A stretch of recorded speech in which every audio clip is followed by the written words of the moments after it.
We really expected death sentences. And when you look at the gallows together, there's a bond. It can never be broken, only by death.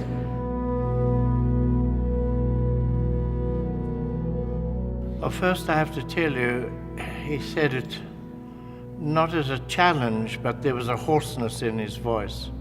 It wasn't shouted, it was a very determined statement. And when he finished and sat down, there was a long silence in the court. In the audience, there was a kind of collective sigh because of the clear challenge to the judge, hang me if you dare. And I think in the end, it changed history.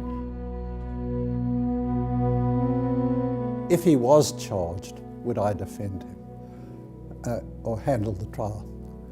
And I said, yes, Hilda, I will do that, but I want to warn you that according to the media and the police, there is an incredibly strong case against all the accused and that they are likely to be hanged.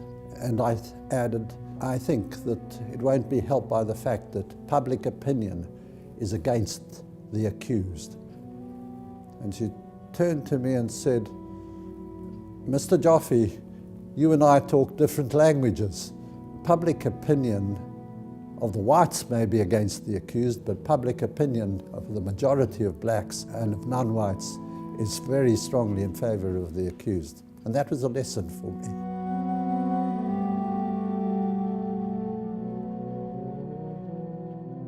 After exchanging pleasantries, I asked him, Bram, for 9.5 months, involvement in the underground, was it worthwhile for you to give up your family, to give up your practice and go underground? And he became angry with me.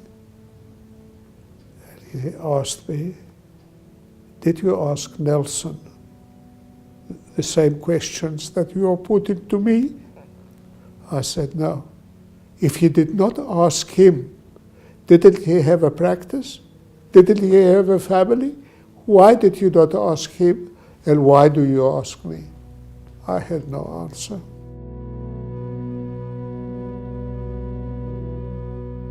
After they pushed me out of the window, the one on the right held my right ankle, and the one on my left held my left ankle.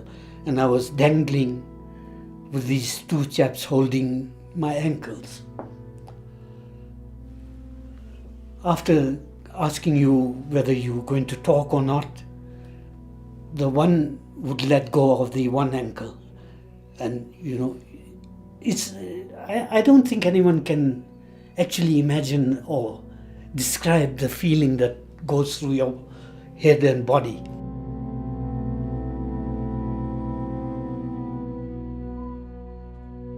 I said, what is it you want?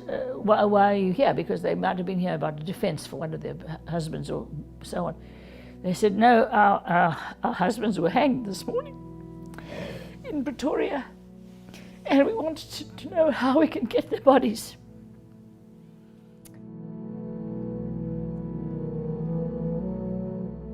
I wanted people to be able to be people, to be human beings again.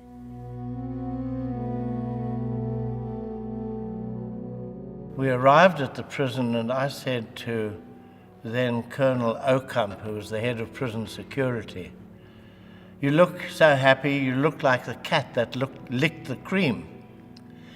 He turned on me with real anger and said, you should have been hanged. Yeah. And you will never get out of here, you'll never walk out of here on your own 2 feet. We'll carry you out feet first in a coffin.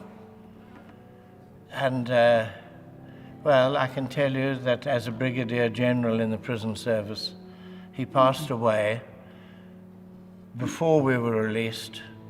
I did walk out on my own 2 feet. No, but you are so provocative. How can you say that to him? It's provocation.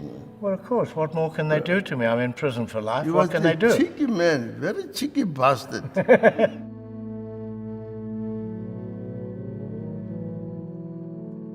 you know, that our people are so tolerant of what happened, are able to let bygones be bygones. I think it's an astonishing act of generosity because the wounds are so deep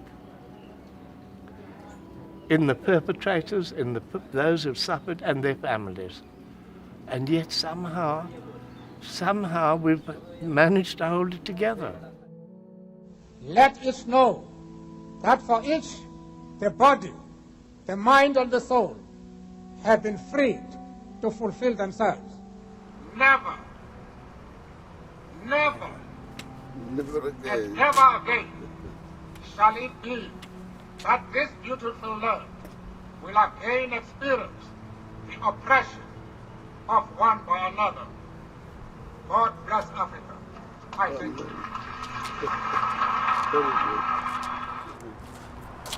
So when I say I'm proud to be here and come back here and rejoice in what we've achieved, that's why. Because of that speech, because of the people, because of what we've done.